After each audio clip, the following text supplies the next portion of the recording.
as medidas e as propostas do chefe do Executivo para Macau. O que foi anunciado por Samufai nas linhas de ação governativa para 2025. Grande tema para a edição de abril do programa O Estado da Região. São meus convidados o jornalista Zé Carlos Matias e o professor universitário Zé Alves. Muito obrigado a ambos. Zé Alves, vou começar por si. Se num traço geral, numa primeira leitura, o que é que diz relativamente a este documento, que marca aqui também, porque é o primeiro documento assinado por Samufai? Bem, antes de mais, obrigado pelo convite, por participar aqui neste debate e partilhar a minha opinião. Em termos do documento em si, eu acho que está um documento equilibrado, identificou linhas de ação que são prioritárias, como o apoio às classes mais desfavorecidas, e identificou também um apoio ao empreendedorismo e inovação como o catalisador desta transformação social e económica que está no plano de ação no seu conjunto todo. Portanto, eu acho que sinaliza, de facto, uma nova etapa para o desenvolvimento de Macau, faz uma conjuntura regional e global que também se está a transformar. Portanto, eu acho que é equilibrado e no fundo, sinaliza já metas importantes. Já lá iremos por partes. José Carlos Matias, a opinião relativamente, a opinião genérica, digamos assim, do documento. Olá a todos, obrigado pelo convite, um prazer estar aqui convosco sempre. Eu penso que é um documento que combina e conjuga uma visão de médio ou até longo prazo que não era tão comum mesmo naquelas que eram as linhas de ação governativa de estreia do início de mandato de cada chefe do Executivo no passado. É um documento que é escrito de outra forma, estruturado de outra forma, e, portanto, aliás, o próprio chefe do Executivo salientou que estas linhas de ação governativa refletiam e vertiam não só aquilo que seria o plano de ação até o dia 31 de dezembro deste ano, porque, aliás, não temos muito tempo, ou não temos assim tantos meses, não é? Temos, enfim, nessa perspectiva, mesmo em alguns temas que já vamos abordar ao longo deste programa, ele foi claro de que eram, digamos, metas, anúncios que estavam a ser feitos para não concretizar. Ele até falou de que era, digamos, mais planeamento do que execução. Exatamente. Aliás, nós formos a ver na parte das infraestruturas e dos grandes projetos... Deixa-me só dizer outra coisa que é importante para os nossos telespectadores e nossos ouvintes. Estamos a gravar na tarde de terça-feira. Sim, exatamente. E depois o nosso programa será emitido no sábado e no domingo e será emitido já depois da presença do secretário para a Economia. Está aqui em dia na Assembleia. Portanto, só para esta informação que pode ser importante. Portanto, naquilo que diz respeito àquilo que é um horizonte de mandato, temos aqui vários objetivos, projetos infraestruturais, já vamos falar seguramente do bairro cultural e turístico, do parque tecnológico, dos projetos da cidade universitária para Hangzhou, etc. E depois, ao nível daquilo que é o curto prazo, aquilo que é este ano, há uma abordagem moderadamente prudente, tendo em conta um contexto externo que é assumido como complexo, difícil, com várias incertezas. Nesse aspecto, o documento está dentro do esperado, acima ou aquém? Eu diria que, em alguns aspectos, dentro do esperado, noutros talvez ligeiramente aquém, mas temos de ter em conta este contexto, ou seja, aquilo que são as expectativas. E, aliás, é interessante que, ao longo das últimas semanas, nós assistimos a uma procura de gestão daquilo que seriam as expectativas.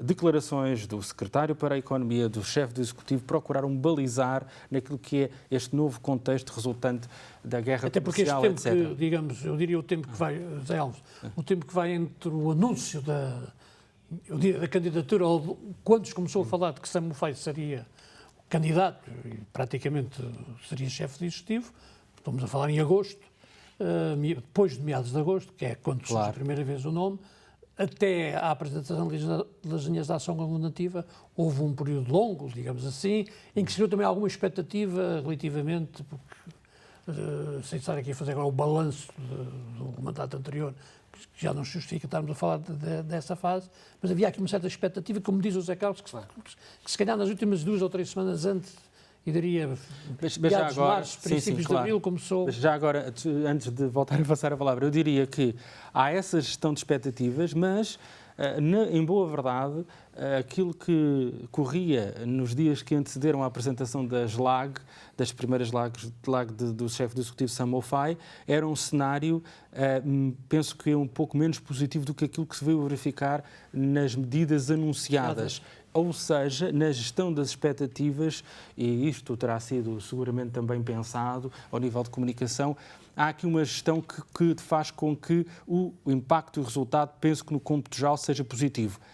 Para além, portanto, só para terminar, aquém e para além das expectativas, ao nível de apoios sociais, eu julgo que, e nós iremos falar se calhar um pouco mais em detalhe disso, é basicamente dentro daquilo que seriam as expectativas, com aumentos com algum significado. Ao nível do apoio às pequenas e médias empresas, aquém, ao nível da ambição, médio prazo, para além. Como é que classifica aquém, o esperado? Eu acho que também o esperado... Deixe-me só dizer aqui que, provavelmente, entre o momento em que Sam Ofai e a sua equipa começaram a elaborar o plano, o documento e o momento da apresentação, também o mundo mudou muito e provavelmente também houve que fazer algum ajustamento desta questão. Se nós observarmos o trabalho preparatório que o chefe do Executivo fez no momento que a sua candidatura começou a ser preparada e formalizada até ao dia que ele foi nomeado chefe do Executivo, percebe-se que há uma grande preocupação dele em social, portanto, em atender às necessidades das classes mais desfavorecidas. Falou também com associações do meio industrial, também notou-se que havia um interesse dele em ir ao encontro das necessidades das pequenas e médias empresas e também visitou empresas maiores. Portanto, eu nesse sentido, eu acho que ele, as linhas de ação correspondem ao trabalho preparatório. Uma vez que a gente soube quem são os secretários, especialmente o secretário da Economia, Taiki Nip, também sabemos o trabalho que ele tem feito no Departamento de Justiça e Economia e, em princípio, seria uma continuação daquilo que ele já fez anteriormente. Portanto, as linhas de ação vêm, no fundo, confirmar o trabalho de ambos nestas áreas que já tem sido feito. Vamos então à questão dos apoios sociais, que foi certamente uma das grandes questões da apresentação das linhas de ação governativa. Apoios para o aumento de natalidade, o apoio à pensão aos idosos, digamos que era uma questão que vinha a ser muito tempo reivindicada, não foi ao cartão de consumo e deixou no ar uma grande incógnita relativamente à comparticipação pecuniária, não é? Aos célebres cheques. Eu acho que há aqui por trás um fator muito importante que não foi ainda muito debatido, que é a projeção da população de Macau entre 2021 e 2041, e há um estudo feito pelo governo de Macau descrevendo de facto qual vai ser essa evolução da população em Macau. Vai aumentar cerca de 100 mil pessoas, vamos subir próximos dos 800 mil residentes. Na maioria vão ser uma sociedade envelhecida, portanto 21% da população vai ser acima dos 65 anos, com um segmento de jovens menor ainda do que temos hoje e, portanto, vamos ter uma classe de trabalhadores ativos que vai ter que subsistir os custos com esta população envelhecida. Portanto, há uma preocupação de longo prazo, por subjacente às linhas de ação, que indica que temos que ter alguma precaução da forma como a gente vai desenvolver as políticas, nomeadamente económicas. Sobretudo aquelas, claro, que implicam uma despesa permanente e que, digamos assim, à qual a RAEM estará obrigada, nomeadamente aquilo que são valores como, portanto, a pensão mensal para idosos, ou seja, temos aquelas medidas que são atualizadas e renovadas anualmente e depois temos aquelas que são estruturantes, que representam uma despesa à qual a RAEM não pode escapar nos seus compromissos do contrato social. Mas havia, de certa forma, alguma pressão. Recordar aqui que no início das primeiras declarações de Sam Ofai, em agosto, foi o próprio Sam Ofai que falou na história do cartão de consumo, depois isso não avançou, porque também há aqui alguma divisão. Se por um lado é evidente e basta andar na cidade, e o passado fim de semana, o fim de semana da Páscoa, os restaurantes, por exemplo, estavam praticamente vazios, também é verdade que há uma certa tendência para que o cartão de consumo não venha a ser igual ao que é os cheques, que passa a não ser uma garantia, mas passa a ser difícil de acabar com eles. Que eu acho que é hoje o desafio de Sambufai, é que ele vai falando nos cheques, mas não se pode acabar com eles, porque eles, não sendo um direito, para a maior parte da população, para não dizer quase a totalidade, ele já passou a ser um direito. Eu diria que a questão dos cartões de consumo é bem colocada, que tem a ver com, haveria talvez alguma expectativa que a administração, ou que o próprio, então, candidato a chefe do Executivo, ele não excluiu, ou pelo menos era algo que estaria em cima da mesa. Seguramente que isso foi analisado, que isso foi estudado. Há aqui uma questão que é a questão orçamental, que nós seguramente também iremos elaborar, porque foi um assunto que teve uma centralidade especialmente relevante, tendo em conta os últimos dados relativamente à receita, à projeção da receita e àquilo que é a estrutura da despesa. Mas sim, eu penso que a esse nível não é fácil, porque nós podemos presumir que a opção foi, aliás, o chefe do Executivo salientou que os cartões de consumo devem ser encarados como uma medida especial para lidar com um ambiente especial como catástrofes naturais, pandemias, etc. É claro que para muitas pessoas o que se está a passar ao nível dos pequenos negócios é uma espécie de catástrofe socioeconómica para a sua vida e para a vida dessas famílias que têm esses pequenos negócios. É preciso agora aguardar pelos detalhes, e nós estamos a gravar antes da ida do Secretário para a Economia à Assembleia, no que diz respeito ao plano que ele já referiu que iria ser detalhado, um plano compreensivo, um plano com vários aspectos de apoio, aliás, às pequenas e médias. Exatamente. Ou seja, para ter uma resposta mais conclusiva, precisamos de aguardar por esses... Agora, ficou aqui a grande incógnita.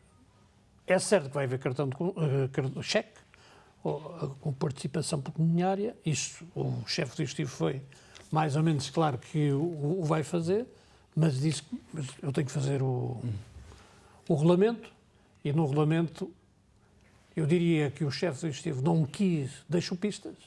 Há quem diga isto, há quem diga aquilo, há quem não sei o quê, se calhar se formos assim pode ser assim, mas não, concretamente não diz. Vamos acabar com quem não mora cá, há depois também os célebres dos 6 meses, mais ou menos, ou um pouco mais.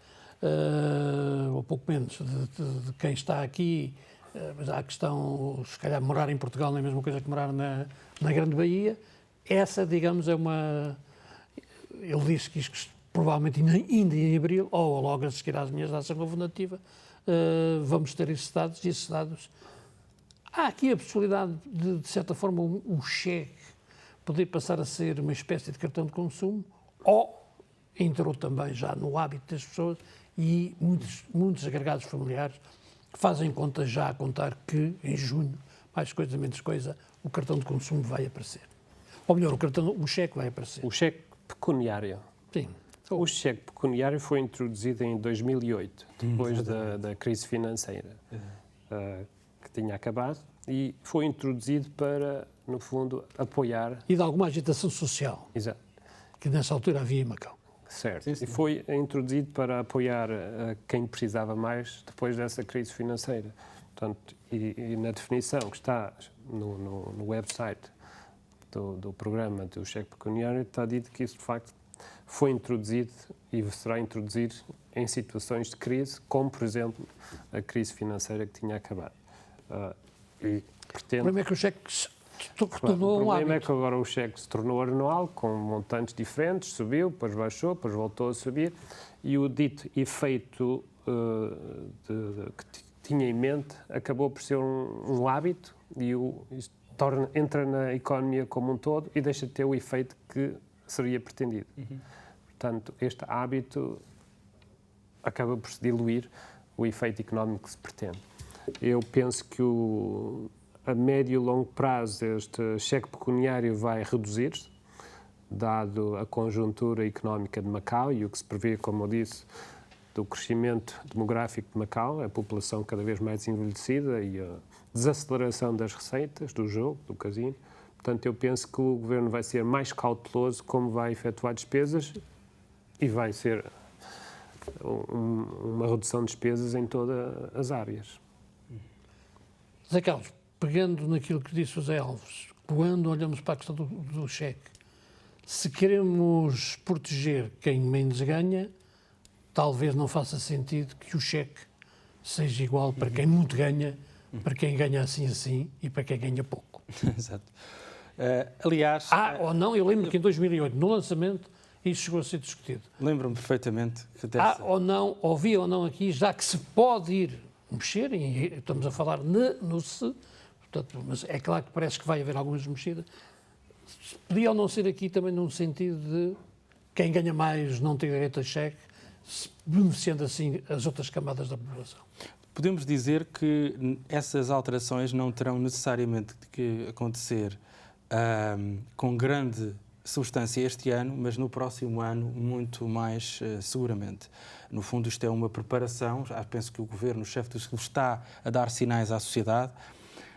Há uma expectativa que foi criada e que é legitimamente criada também para este ano, relativamente àquilo que será o valor pecuniário portanto, da comparticipação pecuniária, portanto, das 10 mil patacas para residentes permanentes e 6 mil para... estão...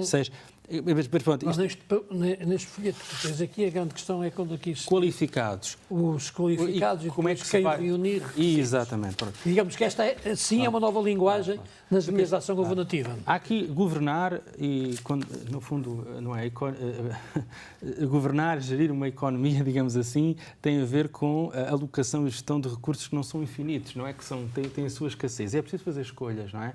E, de facto, nós vivemos aqui um período, sobretudo na década anterior, em que o céu parecia o limite.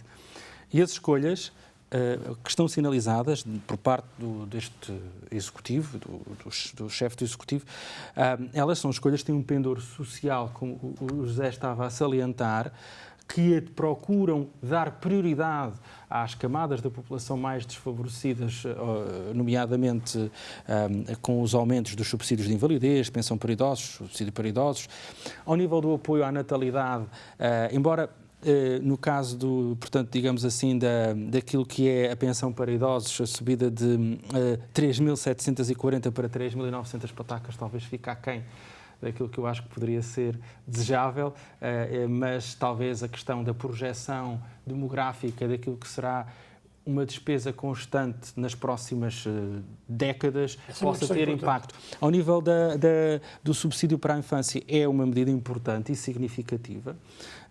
As 1.500 patacas por mês para crianças com menos de 3 anos, tal como todo esse hábito. Fazer escolhas, eu diria o seguinte... A mim, pessoalmente, acho interessante, ou penso que poderia ser interessante, a conversão de uma parte desse valor num cartão de consumo. Porquê? Porque essa verba, não necessariamente este ano, mas talvez no próximo ano, porque é uma verba, como nós sabemos, que não na totalidade, porque não é na totalidade, mas digamos, espera-se que na quase totalidade possa ser injetada na economia doméstica e naquilo que são, digamos assim, os pequenos negócios que estão, de facto, em grandes dificuldades. Seria uma opção interessante. Relativamente à questão da qualificação, há aqui a conversa relativamente aos 186 dias, ou 183 de permanência, que é um critério já usado para outros benefícios. É claro que aqui coloca-se a questão dos residentes permanentes, sobretudo aqueles que estão a gozar a sua reforma e que já não se encontram em idade ativa e que vivem fora da região e, nomeadamente, até fora da República Popular da China. Aqui temos que clarificar muito, porque há números que dizem que, por exemplo, o ano passado só em Hong Kong havia 80 mil. Sim. Depois há ainda a possibilidade de os reformados que estão a ir ou estão a ser incentivados a ir para a Grande Bahia. Portanto, não faz sentido, se calhar, dizer... Claro. Que esses residentes, mas que decidiram viver do outro lado, portanto, digamos que a codificação não pode...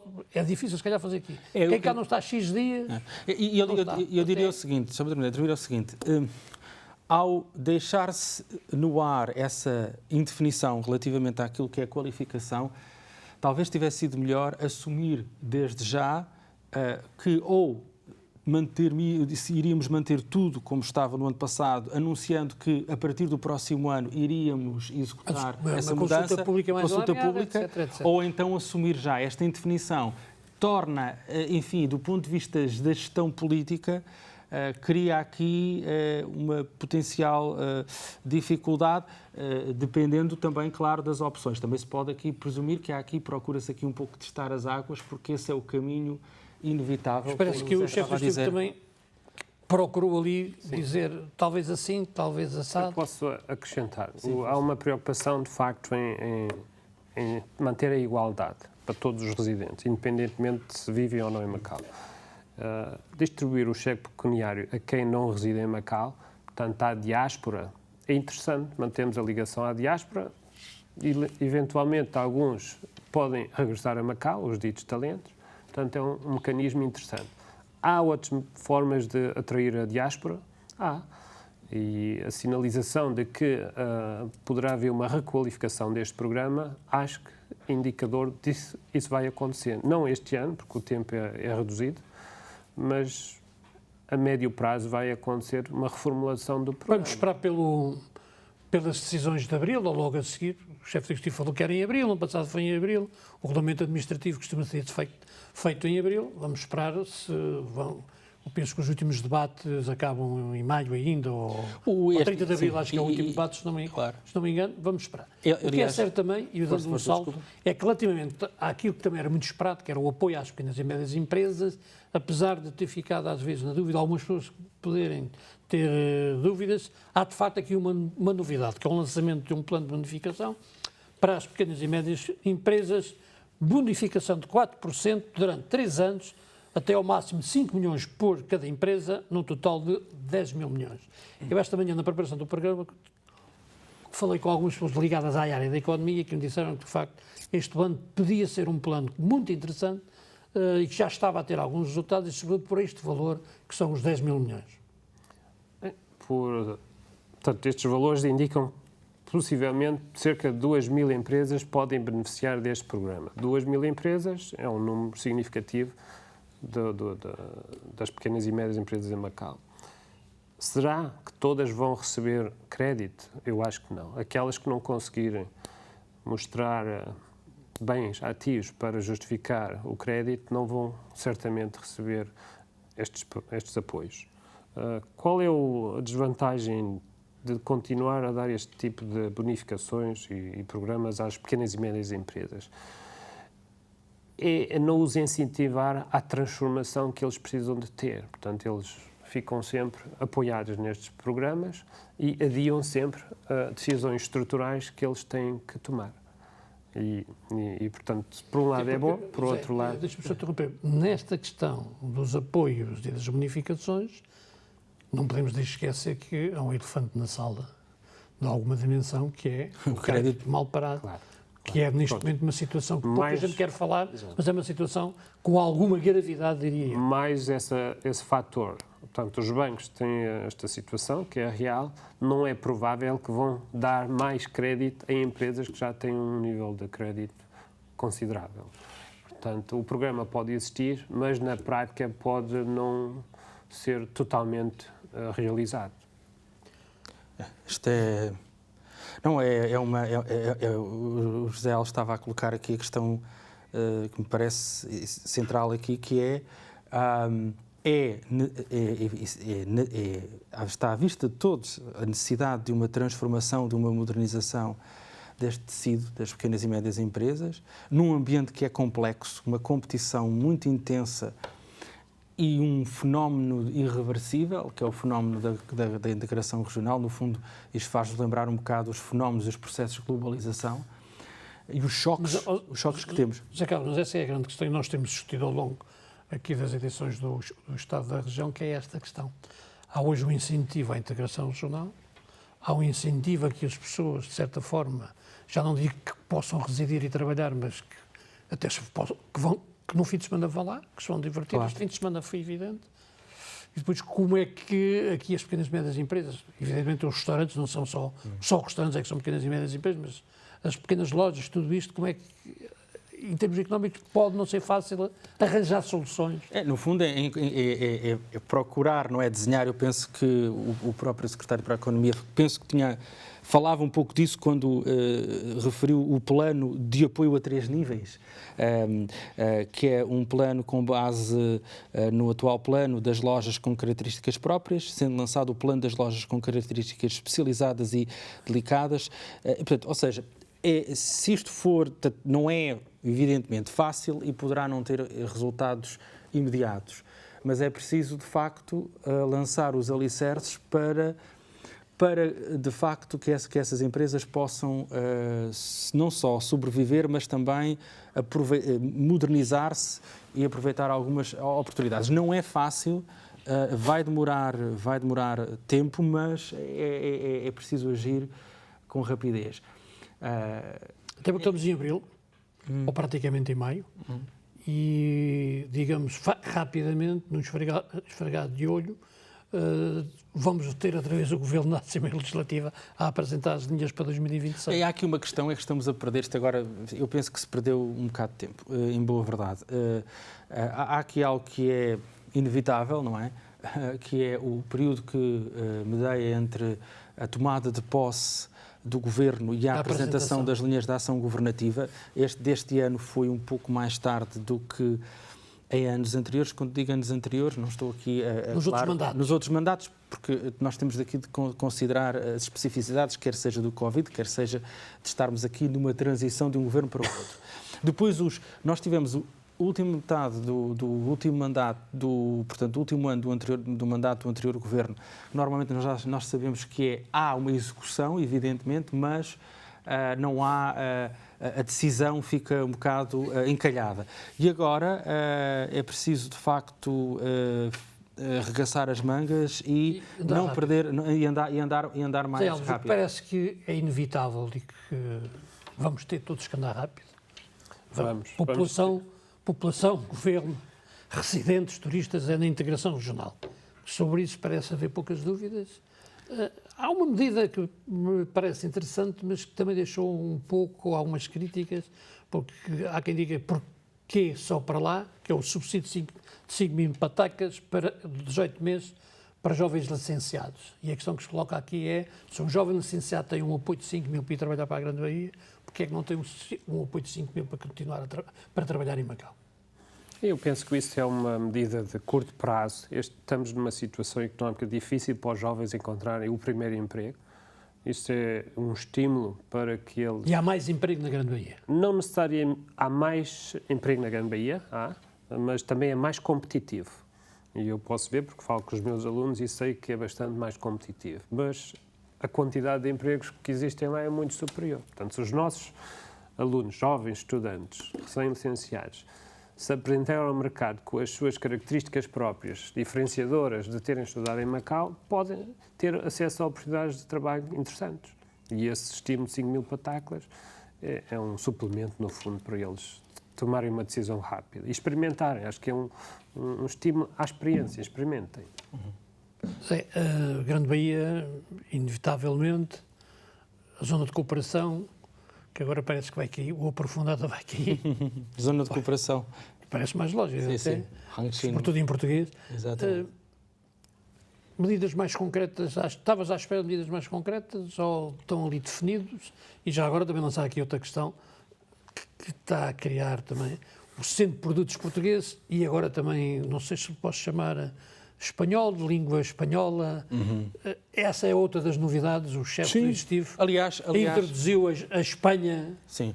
até claro. manifestou o seu desejo que, quando for a Portugal, que voltou a reafirmar que é a primeira deslocação ao exterior que quer fazer, mas também quer ir à Espanha.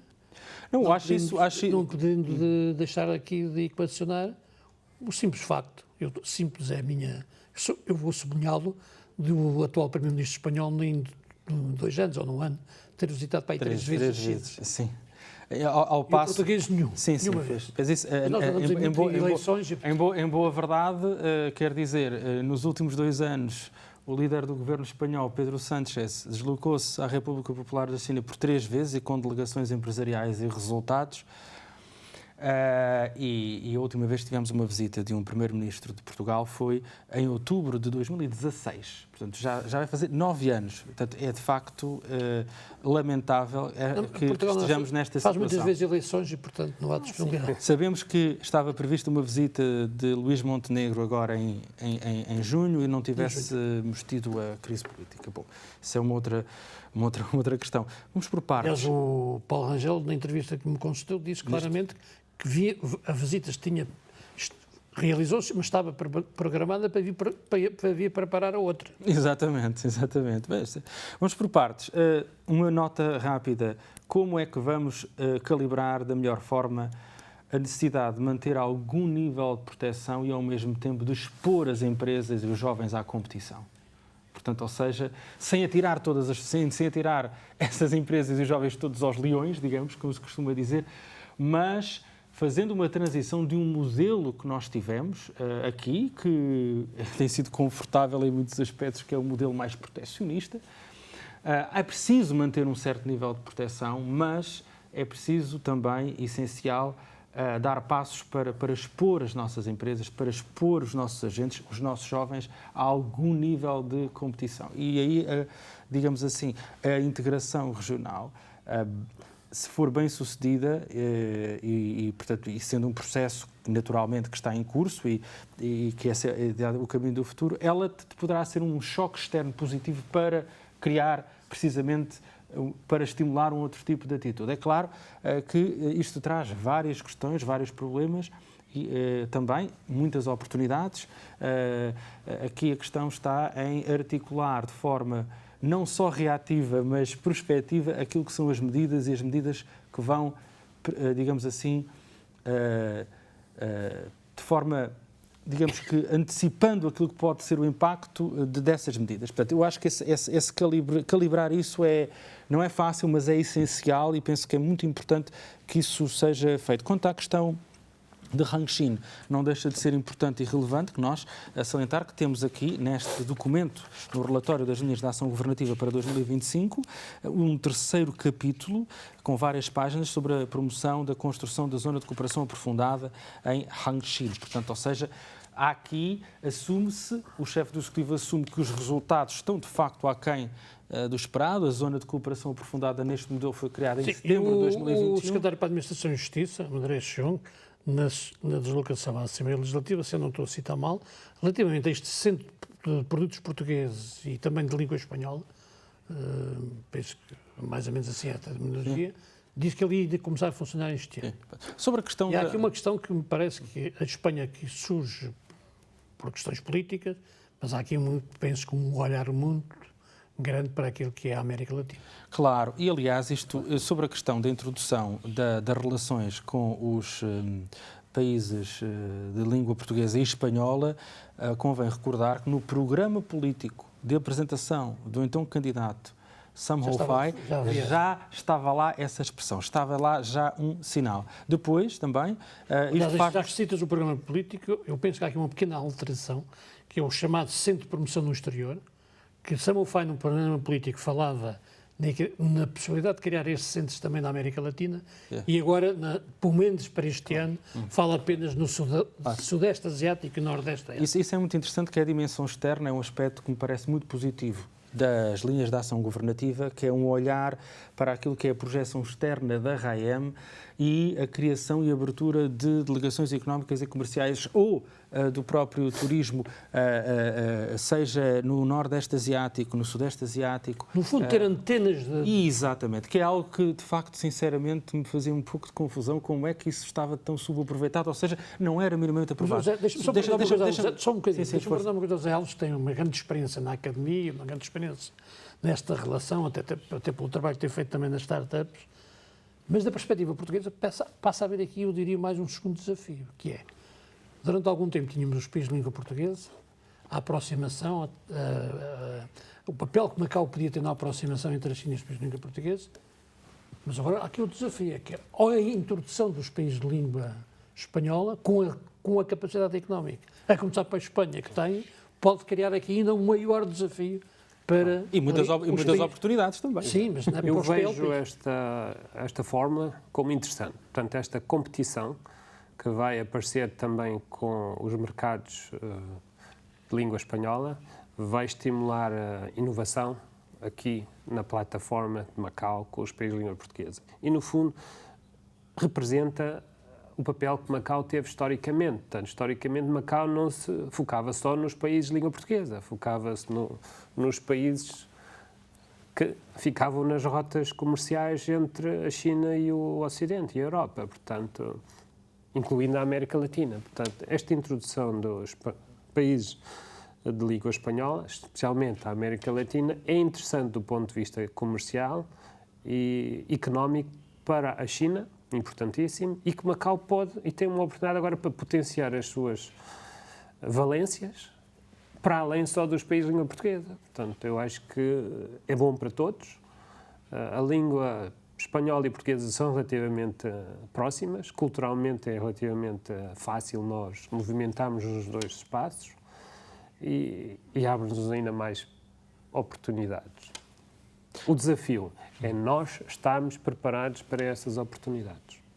José Carlos. Eu queria só que recordava-me aqui do projeto lançado, não sei se nos anos 80 ou nos anos 90, por Getting Eye, da Fundação Sino-Latina, e daquilo que ele e a sua equipa tem vindo a defender e a promover, seguramente que eu penso que verão isto com bons olhos. E, aliás, convém também salientar que em Zhuhai tem havido vários encontros e vários fóruns económicos e culturais com a América Latina. Aliás, havia um edifício próximo do Centro de Medicina Chinesa em Zhuhai que se chamava o Centro Internacional Comercial América Latina-China. Mas que agora foi mudado o nome, mas que já estava pensado isso muito antes da pandemia. Portanto, na perspectiva portuguesa, eu agora estou a falar mais de Portugal, há aqui mais um desafio, isto é, para não ficar, se calhar, tantas vezes adormecido como tem andado. Bom, isso quer dizer, já não sabemos o que dizer para ver se enfim, a mensagem, esperemos que este ano era um ano muito importante para se dar um impulso, um fogo às relações Portugal-Macau e também às próprias relações entre Lisboa e Pequim.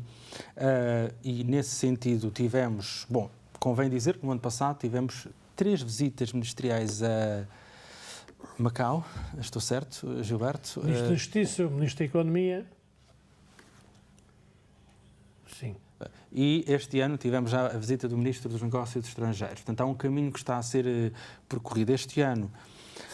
A visita do chefe do Executivo a Portugal, penso que o problema é que o calendário político, quer de Portugal, quer de Macau, e vamos esperar.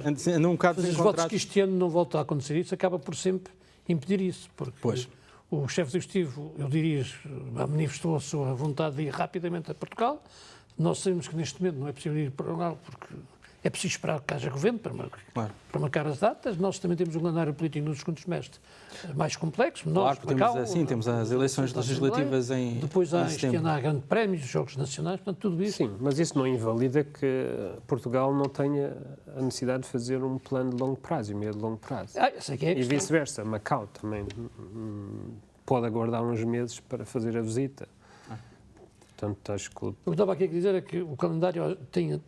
Os últimos anos têm acabado por impedir, não é agora porque não pode. Não tem só a ver com a ausência de vontade ou de intenção, mas também há outros fatores. Em todo o caso, era de facto importante. A visita de Sam Rufai a Portugal será evidentemente muito importante e há boas expectativas, digamos assim, elevadas relativamente a esses resultados e também era, em meu entender, essencial quem quer que venha a liderar o questão dos talentos, estamos a falar que venha a Macau, para República Popular. Estamos a falar portanto, na atração dos países de língua portuguesa e agora de língua espanhola. O documento reflete ou não algumas mexidas na questão dos talentos, que continua a ser uma questão que, digamos, que levanta algumas dúvidas. E não refere não é eficiente, porque não é eficiente. Ainda não refere, de facto, medidas concretas e mensuráveis. Devem aparecer algumas políticas, têm que acontecer algumas políticas nesta área para, de facto, atrair os talentos. Numa sociedade que, como já falámos, está a envelhecer, e sem esses talentos, sem esses quadros qualificados, não vai ser possível implementar muitas das iniciativas que se têm agora no plano de ação. Eu penso que isto é importante e é uma limitação destas linhas de ação governativa é não se avançar, não se mexer a sério no programa de atração de talentos. Tem de ser rapidamente, urgentemente reformulado, agilizado, tendo, bons exemplos como temos a esse nível, como por exemplo Hong Kong, que tem tido uma grande capacidade, apesar de naturalmente, evidentemente, de sofrer uma fuga de cérebros e de capital humano significativo, mas estão a trabalhar de forma muito ativa para atrair e, de facto, é essencial que algo seja feito urgentemente nesta matéria, neste campo. Nós não podemos esquecer de uma coisa, deixa-me só aqui dizer, é que este ano nós temos eleições legislativas em setembro e nós todos sabemos o quão complexa e sensível é esta questão. O que eu diria é, vamos ter... Aliás, a defesa dos trabalhadores locais, exatamente, como eu costumo dizer, já o disse várias vezes aqui sentado, é provavelmente a política que mais consenso tem em Macau. Mas eu vou mais longe. Das chamadas forças tradicionais, dos deputados eleitos pela via direta, indireta, etc. Então eu vou mais longe. Vou fazer aqui uma previsão. Isto é sempre... Eu não devia meter-me nisto, mas pronto. Que é, nas linhas de ação governativa para 2026, vamos ter algo bastante substancial a esse nível. Antes, não é muito provável. Mas aí sim, depois das eleições legislativas. Acho que todos entendemos. Cidade de lazer e turismo, novo bairro turístico e cultural. O chefe do Executivo lançou esta ideia, falou nesta ideia como uma ideia de planeamento, depois na conferência de imprensa e no segundo dia, nas respostas aos deputados, foi falando num local, falando noutro. Vamos ter um novo bairro turístico e cultural naquilo que eram, ou naquilo que são os terrenos do ex-Jockey Club, que parece ser, para fazer um grande bairro turístico e cultural, que seja também um atrativo para os turistas e também um centro de lazer para os próprios residentes. Sim. Penso que é esta a ideia que o chefe do Executivo defendeu. Eu diria que, olhando para os terrenos que há, embora o Governo tenha recuperado muitos terrenos, o Jockey Club, de facto, é um espaço. Essa proposta do Governo acho que é um projeto estruturante. É um dos poucos projetos que está nas linhas de ação que são estruturantes. Não é só sobre a cidade, é sobre, digamos, a renovação do espaço urbano na generalidade em Macau. E há zonas de Macau muito degradadas, que precisam rapidamente ser revitalizadas para atraírem residentes. As populações que vivem, por exemplo, no centro de Macau é uma população envelhecida, o património habitacional é degradado. Portanto, outro dia estava um amigo meu a dizer-me que parecia que estava no Afeganistão, quando entrar ali naquelas ruas estreitas em Macau. Portanto, é a comparação que as pessoas que conhecem outras cidades fazem com Macau. Portanto, esse projeto estruturante que é identificado pelo chefe do Executivo é um exemplo daquilo que eu acho que vai ser uma prioridade nos próximos anos, que é a renovação de todo o parque edificado em Macau e vias de transporte. É um projeto, aliás, isto leva-me também estava aqui o Zé a falar da questão da renovação urbana e do embelezamento das zonas residenciais. Aliás, existe um grupo de trabalho, estava aqui à procura do nome exato, precisamente que foi criado por este chefe do Executivo, com essa finalidade. É muito importante, finalmente temos isso na agenda, era algo que estava à vista de todos e nós tivemos anos aqui de tanta abundância. É que para a zona do Canídromo, que é outro espaço que, digamos, foi recuperado, já há ideias. Para aquela zona que é uma enorme zona, sim, às vezes nós têm um pouco a noção, mas de facto o Jockey ocupa um espaço muito grande, até é necessário que haja de facto uma ideia diferente. É preciso ter ali, por exemplo, um parque, ideia marcante parque de nível internacional. É preciso abrir concursos internacionais, a arquitetos internacionais, urbanistas de nível internacional e premiar-se as melhores ideias para termos aqui espaços em Macau, de facto, de nível mundial e que marcam o Macau para o século XXI. E os turistas vêm visitar Macau porque há um museu do futuro, por exemplo, como há no Dubai. Mas o chefe do Estado fala em três museus. Eu andava aqui à procura, não sei se consigo, eu estava sublinhado, que relativamente a isso, e penso que até foi uma fase, porque também é muito ligeira, em que o chefe do Estado fala de uma certa forma da necessidade de abrir concursos internacionais Claro. para o planeamento em Macau. Isso é essencial. Temos de deixar de ter preconceitos que não têm pés nem cabeça, até porque basta atravessarmos a fronteira para perceber várias dessas cidades onde esses preconceitos não existem. Esse é o caminho que me parece correto. Quer o bairro internacional turístico e cultural, quer o parque industrial de investigação e desenvolvimento das ciências e tecnologias, os tais dois projetos relevantes e estruturantes que são referidos aqui, que são projetos para este mandato. São projetos, portanto, era importante que, evidentemente, se lancem os concursos, se atraia talento, consigamos ter projetos que sejam icónicos, como, né, o José estava exatamente aqui a referir, e tínhamos ambição. Até porque para aquilo que é a transformação de Macau numa cidade internacional Sim. de turismo e lazer, nós temos que reconhecer, além da parte histórica, pois os casinos, Macau necessita de um grande parque que seja de atração e também sirva à população para... E não podemos perder demasiado tempo, porque lá está, à nossa volta, as cidades desenvolvem-se, modernizam-se, ficam ambientalmente mais sustentáveis e nós... E também Ushuaia é um exemplo exatamente, mais e, portanto, próximo. Claro. E também, por exemplo, embora aqui eu já esteja aqui a falar sobre a questão daquilo que é a participação e o papel mais dos privados, mas que devia ser incentivado, por exemplo, falando de Las Vegas, nós temos a Sphere, que é um projeto icónico que emergiu nos últimos anos de ponta. Nós devemos ter esse tipo de ambição, tentar atrair investimentos. Mas quando se fala nos privados, as operadoras de vamos jogo... continuar a falar das operadoras. Pois. Claro. Não há outros privados. Digamos, de dimensão não há outros privados. A não ser que se consiga atrair um outro tipo de investimento direto estrangeiro para algumas daquelas áreas da diversificação e que possamos ter players a nível internacional. Mas essa diversificação também, aparentemente, vai ter lugar, sobretudo, vários dessas prioridades estão a ser apontadas, aparentemente, para Hanshin, não é? Isso coloca-nos aqui depois outra questão. Na linha de pensamento daquilo que disse o Presidente Xi Jinping, no dia 20 de dezembro, da abertura de Macau ao exterior, há outra ideia que é ligação à Europa, reativar a Comissão Mista União Europeia-Macau. Nem mais. Aliás, quando eu estava a falar... Para ser um salto, porque eu acho que as relações da União Europeia-Macau, nos últimos anos... Sim, não tem estado... estiveram adormecidas. Sim, não deixaram de existir, até porque o Instituto de Estudos Europeus, a Cátedra Jean Monnet, continuam a fazer iniciativas. Sim, mas ao nível dos projetos de cooperação, programas de cooperação...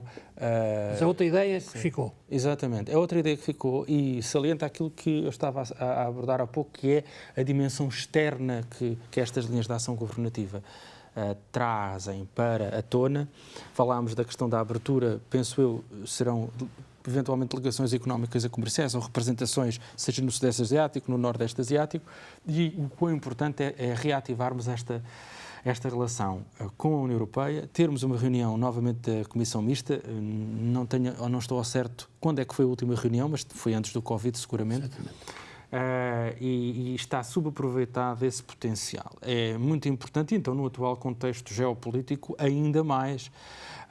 E também aí, Portugal e Espanha podem, Portugal por razões óbvias e históricas, nessa cooperação com a União Europeia, mas também eu penso que isso é bastante importante e um sinal interessante. É preciso andar para a frente com isso e também vermos da parte do lado europeu, agora estou a falar das instituições europeias, nomeadamente do Serviço de Ação Externa ou da Comissão Europeia, também seria desejável que mudassem um pouco de abordagem face a Macau e à China e a Hong Kong, mas sobretudo, enfim, isso talvez agora com o novo contexto deste geopolítico da guerra comercial também o possam fazer. Aliás, seria desejável, já que estamos a falar de visitas de portugueses ilustres à região administrativa especial de Macau. A última vez que um chefe de governo de Portugal esteve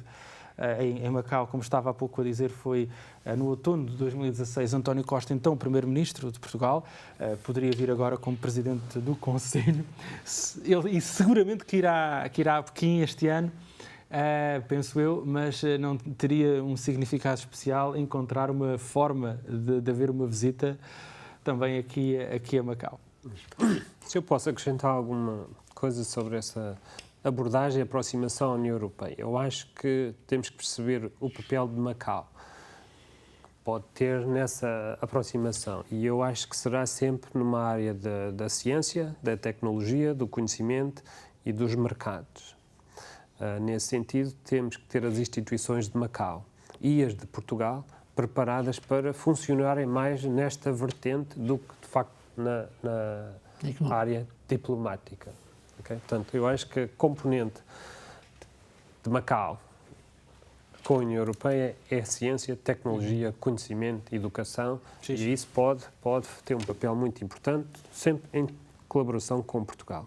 Professor, já que falamos de educação, parece haver também uma nova ideia, uma nova universidade, que penso que também é um projeto que não estará totalmente explicado, se calhar ainda é cedo. O que é que pareceu a ambos? Porque eu penso que o que o chefe do Instituto disse é uma nova universidade e não tem nada a ver com o novo campus que neste momento já está aprovado para a Universidade de Macau e provavelmente as outras universidades mais tarde ou mais cedo. Bem, eu penso que a médio e longo prazo o setor universitário vai também evoluir e internacionalizar-se. Se eu pudesse, convidava também universidades internacionais a abrirem campos aqui em Anqin, e à semelhança do que Singapura fez, criar de facto um setor de inovação, tecnologia e ciência de nível internacional. E para isso acontecer é preciso ter também massa crítica e universidades com prestígio e com peso que possam atrair os melhores alunos da China continental.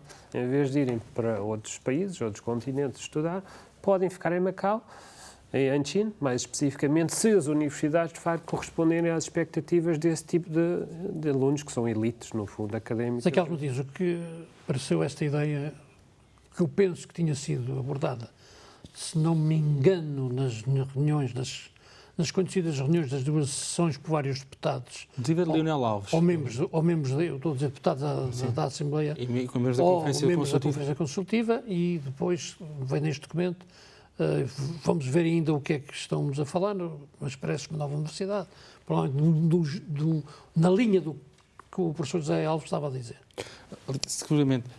Esta ideia é uma belíssima ideia e seria algo muito interessante, que era atrair algumas das grandes escolas nas áreas, por exemplo, das ciências biomédicas, nas áreas da gestão, nas áreas da inovação, da inteligência artificial, das áreas de ponta, através de parcerias, como temos, por exemplo, em Xangai, como temos um pouco por toda a China interior, temos vários casos desses, para podermos ter, de facto, campos dessas universidades de topo a nível internacional, ali em Anqin. Isso seria, de facto, e também já há passos que têm sido dados ao nível das relações com universidades de Portugal, ou de Portugal e do Brasil, sobretudo. Eu penso que de facto, era muito interessante podermos atrair e podermos ter campos dessas universidades, ou escolas. Claro. Se a estratégia económica passa pela língua portuguesa e agora talvez a língua espanhola, é convidar as universidades portuguesas do Brasil para fazerem parcerias e projetos em colaboração com universidades locais e instalarem-se aqui em Macau e Anqin. Portanto, eu acho que há ainda uma oportunidade. As universidades portuguesas têm que se antecipar, porque se estão a aguardar as políticas se tornarem públicas, se calhar depois é demasiado tarde. Portanto, acho que têm que tomar a iniciativa, apresentarem-se com ideias ambiciosas e, eventualmente, podem encontrar os passeios certos aqui. Chegarem-se à frente antes que outras universidades de outros países o façam. Falando em Anqin, sim. Eu ia falar nas finanças modernas, continua a estar no discurso. Houve alguns avanços, pareceu-me com ideias um pouco mais concretas. Eu penso que não terá tanta centralidade este ano, nestas lá, como teve em lagos anteriores com o anterior chefe do Executivo, mas precisamos de esperar por amanhã também, no caso das linhas de ação governativa setoriais da economia e finanças, para podermos ver isso. Eu gostava de falar um pouco da questão do jogo e da questão essencial da estrutura da receita e daquilo que é, evidentemente, o número para o qual todos nós olhamos no dia 1 de cada mês, que é a receita bruta do jogo. porque o próprio chefe do Executivo referiu que se essa receita bruta descer abaixo dos 15 mil milhões, então é uma red flag, digamos assim. Provavelmente, eu diria que mesmo que fique entre 15 e 16 mil milhões, já tornará a situação um bocado mais complexa, porque existem, de facto, o primeiro trimestre mostrou-nos uma média de receita bruta do jogo apenas ligeiramente abaixo dos 20 mil milhões, portanto, 19,6. Portanto, não é muito complicado, é um pequeno desvio face àquilo que tinha sido projetado. 56, qualquer coisa. Exatamente, 57, exatamente, penso que foram 57, ponto qualquer coisa, mil milhões. Podemos agora, se calhar, olhar face àquela... Olhares para o primeiro trimestre, podíamos dizer que afinal nada se passou. Sim, embora a questão aqui é o ponto de interrogação relativamente àquilo que vai ou não ser o impacto não direto, mas indireto das tensões resultantes das tarifas e da guerra comercial naquilo que é o rendimento disponível dos turistas e jogadores que, por exemplo, vivem numa pressão significativa em Guangdong, e se vamos ter ou não, ou vamos ou não ter esse impacto. A projeção dos 240 mil milhões feita ainda pelo anterior Executivo para o rendimento ou para as receitas brutas do jogo, é uma projeção que agora, vista com os óculos de hoje, nos parece que tenha sido um pouco demasiado, otimista face àquilo que poderá acontecer. É um ponto de interrogação, nós não temos resposta para precisamente para isso, mas... E há aqui outra questão relativamente ao jogo, que é a questão dos casinos satélite. Que é preciso ver qual é o impacto. E dizer aqui que o impacto não parece ser os casinos em si, já que os trabalhadores facilmente vão ser integrados. Porque tudo. Mas é tudo que gravita. Nós estamos a falar em torno dos casinos. Nós estamos a falar, se olharmos para o conjunto dos trabalhadores afetos não só aos casinos, mas às propriedades onde estão os casinos instalados, estamos a falar de 11, 12 mil trabalhadores. E depois temos também de entender o seguinte, que é aquilo que são os pequenos negócios que gravitam em torno desses casinos satélite, não é? Nas imediações, aliás, e que impacto é que isso vai ter. Porque nós olharmos para a receita bruta, as estimativas apontam para cerca de 5%.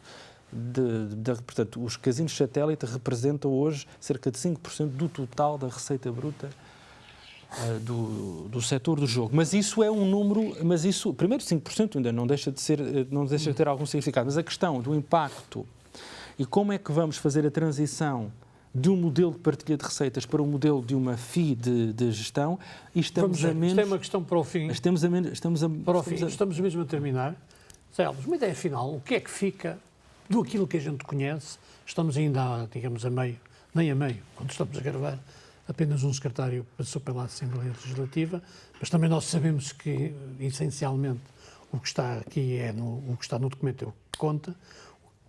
Uma ideia final relativamente a esta primeira prestação do atual chefe do Executivo. Acho que indica que estamos a entrar num ciclo económico e social novo, onde ele vai pedir à população de Macau e aos agentes económicos para investirem mais em termos de educação, competências, capacidade de se adaptarem a um ambiente que vai ser mais competitivo e mais incerto. José Carlos Matias, para terminar mesmo. Faço minhas as palavras do professor José Alves. Avançar com empenho para uma nova conjuntura é o título deste relatório. É muito exigente, nós estamos perante uma situação muito exigente em termos de governação. Evidentemente temos uma situação confortável ao nível daquilo que é a reserva financeira, aquilo que são... mas há muitos desafios. Mas há muitos desafios e, sobretudo, desafios que têm a ver com fatores externos àquilo que é a própria ação do governo. Mas, por isso mesmo, é que é essencial não perder tempo e arregaçar as mangas e tentar, digamos assim, também, encurtar algum tempo perdido que tivemos no passado para resolver alguns problemas estruturais, sendo que isto vai demorar algum tempo. E a questão das PMEs é, evidentemente, uma questão estruturante que vai demorar algum tempo também a resolver. José Carlos Matias, José Alves, uma vez, muito obrigado. Obrigado. As opções estratégicas do chefe do Executivo para 2025, tema e análise em abril. o Estado da região regressa no próximo mês.